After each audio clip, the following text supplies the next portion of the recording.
Bonjour à tous.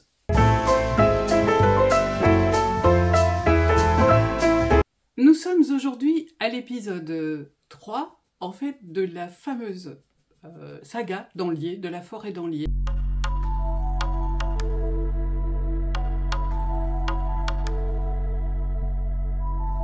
Qui est partie d'une photographie ancienne, en fait, représentant un centenaire.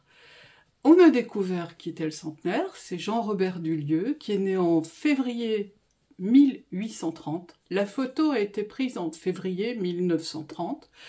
Et Jean-Robert, en fait, est décédé en octobre. Donc, il a eu le temps de fêter ses 100 ans. Et on se demande, en fait, qui est encore la personne, la dame, qui se trouve juste à côté. On a découvert, vous savez, avec, vous pouvez consulter en fait l'épisode 2 où on vous explique qu'en fait on a décrypté un tas d'actes pour pouvoir reconstituer les familles, les fratries, les cousins, les cousines, en remontant sur Jean-Baptiste, le père de Jean-Robert, qui est aussi un de mes ancêtres. Et donc tous les ancêtres à partir de Jean-Baptiste sont nos ancêtres en commun. Et sur la photo, cette dame, on ne sait pas qui c'est.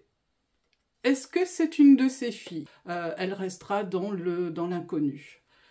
Par contre, nous avons le monsieur avec des moustaches, et là nous avons découvert qu'en fait il s'agissait du petit-fils de Marie-Joséphine, mon arrière-arrière-grand-mère, qui avait épousé un Nicolas, donc de la famille Nicolas. Jean, il s'appelait. Cette histoire, vous allez voir, elle est assez surprenante. Lorsque j'ai fait cette série, en fait, j'ai utilisé mon journal de recherche que vous pouvez télécharger gratuitement sur le site internet. Vous le remplirez au fur et à mesure, comme je l'ai fait. En accumulant petit à petit les preuves, vous allez avoir quelque chose qui va vous servir de compagnon et vous pourrez ensuite remplir votre logiciel ou carrément un carnet d'ancêtres, tout ce que vous voulez. Ce compagnon de voyage, ce compagnon de recherche, en fait, c'est juste tout ce qui concerne les brouillons, pour éviter d'en avoir partout, de les disperser dans tous les sens, parce que je suis sûre que ça vous est arrivé. On a peu de gens qui sont vraiment extrêmement pointilleux. On est plutôt tous un petit peu oh bah tiens, j'ai ça, voilà. Donc voilà, si vous voulez le télécharger, il est préparé pour vous. Il a déjà été téléchargé énormément de fois, donc j'espère qu'il convient à tout le monde. Voilà. Donc je continue avec notre histoire. Et notre histoire, en fait, c'est la révélation d'un secret de famille. Et c'est aussi comment naît une légende familiale et comment elle permet de cacher des faits qui sont honteux. À l'époque, c'était honteux. Maintenant, c'est quelque chose de tout à fait normal, donc vous allez me dire, mais enfin, c'est absurde. Eh bien non, il y a 100 ans, c'était vraiment honte. Donc nous allons voir comment une légende familiale s'est construite en partant de propos qui sont absolument infondés. On a créé des rumeurs, on a créé des phrases qui ont été déformées. Les uns et les autres, finalement, ont donné une image saisissante de la personne qui était impliquée dans cette histoire. C'est vraiment le cas de Catherine Apolline, en est vraiment l'exemple. Les propos tirés des conversations entre moi-même, ma nièce et ma marraine, qui était la plus directement concernée puisqu'il s'agissait de son grand-père, ont été complètement hallucinants. On va dire, c'était vraiment du n'importe quoi. Et ça n'avait absolument aucune réalité. Les conclusions sont tout bonnement imaginaires et elles ont défini, en fait, la mort virtuelle de Catherine Apolline. C'est-à-dire qu'on n'en parlait plus. On l'avait rayée de la carte. Je vous livre son histoire, qui est vraiment bien différente de celle qu'on nous a racontée. Donc, quand on remonte les actes, c'est en 2015. Nous sommes en train de construire notre arbre, Mélodie et moi-même, et dans tout l'arbre, c'est le seul cas de fille-mère, en fait, qui existe. Si vous voulez, on aurait dû le voir.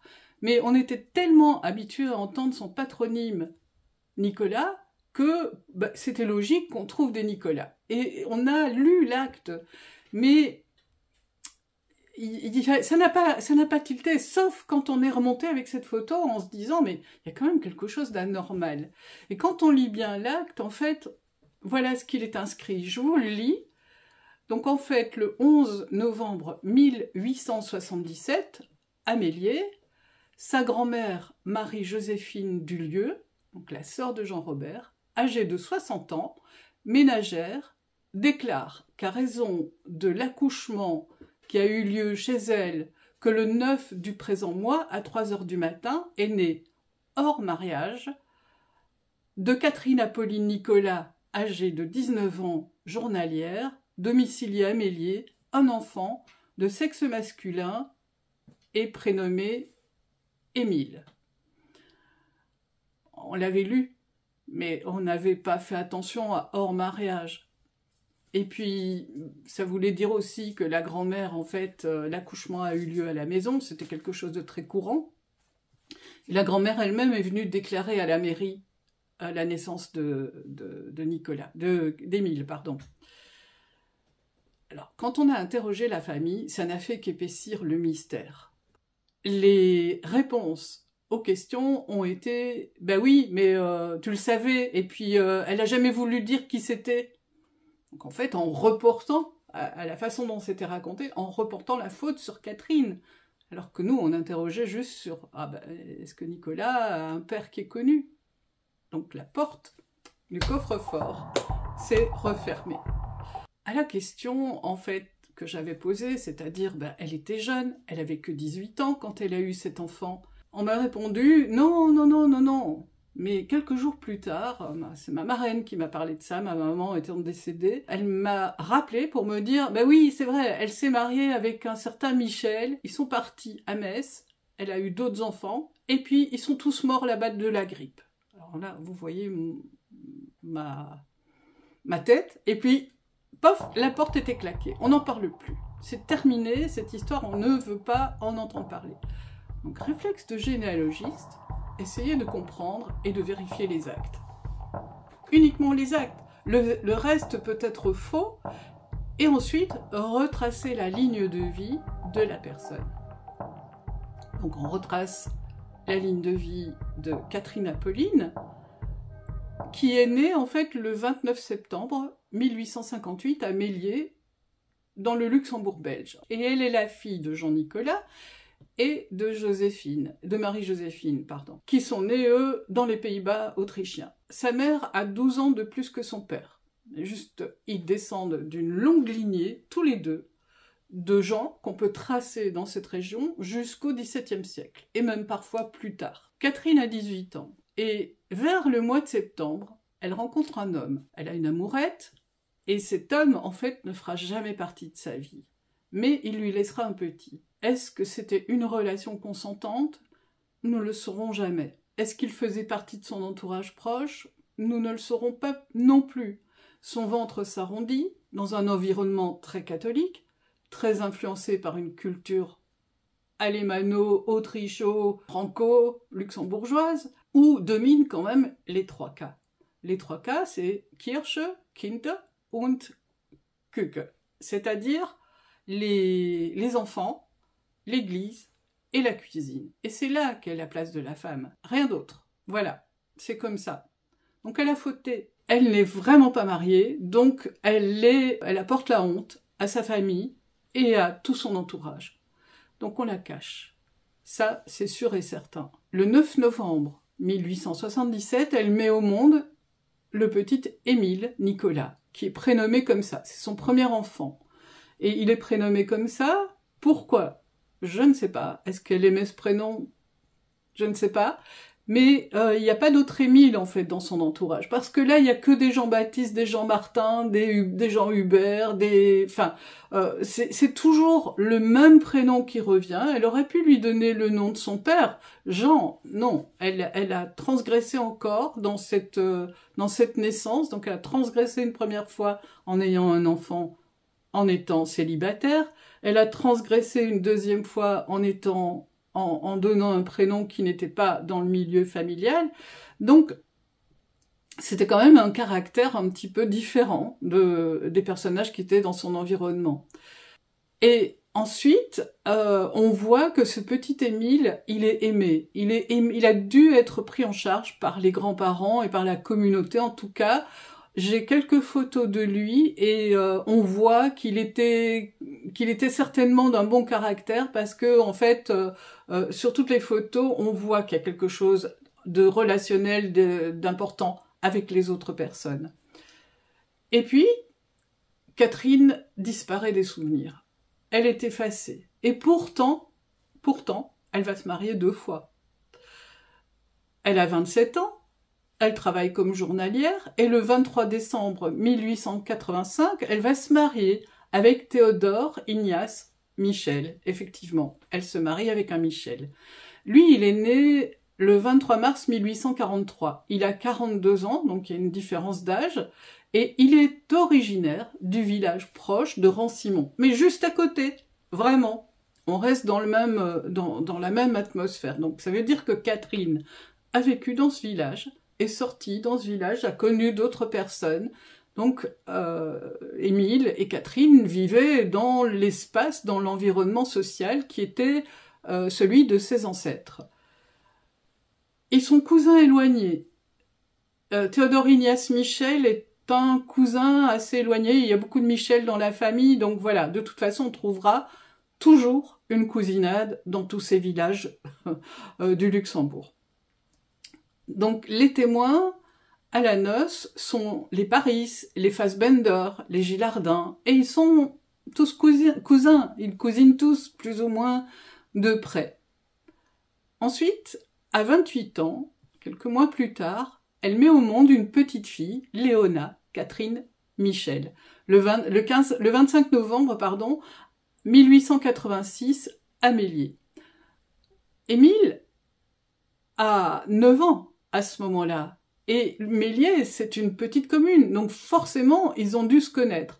On ne sait pas qui a élevé Émile, s'il est resté chez ses grands-parents ou s'il est parti vivre avec sa mère et son beau-père, mais en tout cas, c'est quasi impossible qu'ils ne se soient pas rencontrés. Je vous rappelle que dans ces années-là, il y avait il y avait une histoire de 1000 habitants, à peu près. Donc, imaginez une petite commune comme ça, ils vont à l'école, ils vont se rencontrer, etc. Et puis, on a un grand espace vide. On n'a pas de nouvelles de Catherine, on n'a pas de traces, on n'a pas d'histoire. Bon, ça arrivera peut-être un jour.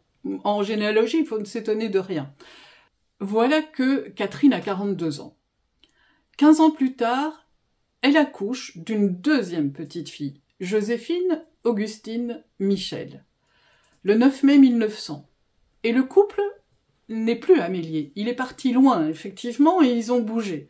Ils sont à 100 km, 140 km pour être précis, et ils sont dans la Marne, à Warméréville, arrondissement de Reims. Qu'est-ce qu'ils font là-bas? Visiblement, Théodore est camionneur, donc ils ont vécu un temps, et puis ils sont revenus dans leur village, dans leur commune. Ce qui veut dire qu'entre son frère aîné Émile et la petite Joséphine, il y a 23 ans de différence. C'est une génération. Et en fait, Émile, lui, à ce moment-là, il est parti au service militaire. Donc, de 1897 à 1902, pendant 4 ans, il a fait son service. On le sait parce que nous avons son livret militaire. Et donc, sur le livret militaire, il y a un tampon. Chaque fois que le militaire a une permission, il est obligé de se faire tamponner à la gare d'arrivée et à la gare de départ. Et donc, nous voyons, j'ai pu retracer en fait tous les trajets qu'Émile a fait et jamais il n'est parti à Reims. Alors, il avait peut-être pas l'autorisation d'aller aussi loin parce qu'il fallait qu'il soit mobilisable rapidement. On ne sait pas s'il a connu ce bébé. Parce qu'Émile, après, il aura une autre trajectoire. Mais ça, je vous en parlerai une autre fois. Puis voilà que Catherine a 44 ans et malheureusement, elle devient veuve. Elle perd Théodore qui meurt le 12 octobre 1902 à Rancimont, dans sa terre natale, et non pas à Metz. Déjà, on trouve une première incohérence. Nous, on a les actes. À 45 ans, donc quelques mois après, à peu près un an après, le 16 décembre 1903, Catherine se remarie.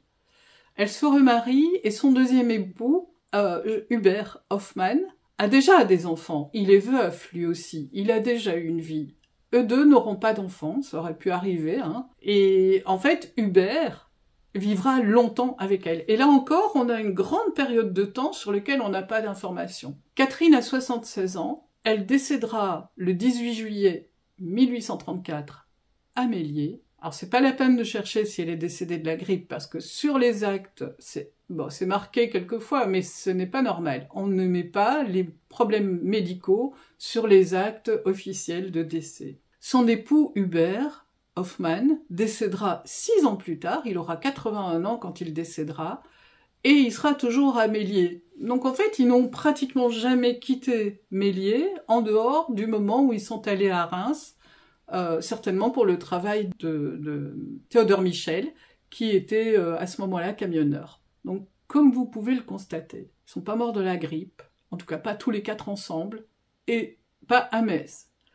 Et mieux, en dehors de l'épisode de Reims, Catherine n'a jamais quitté ce giron familial, en fait. Elle a toujours vécu dans son village natal.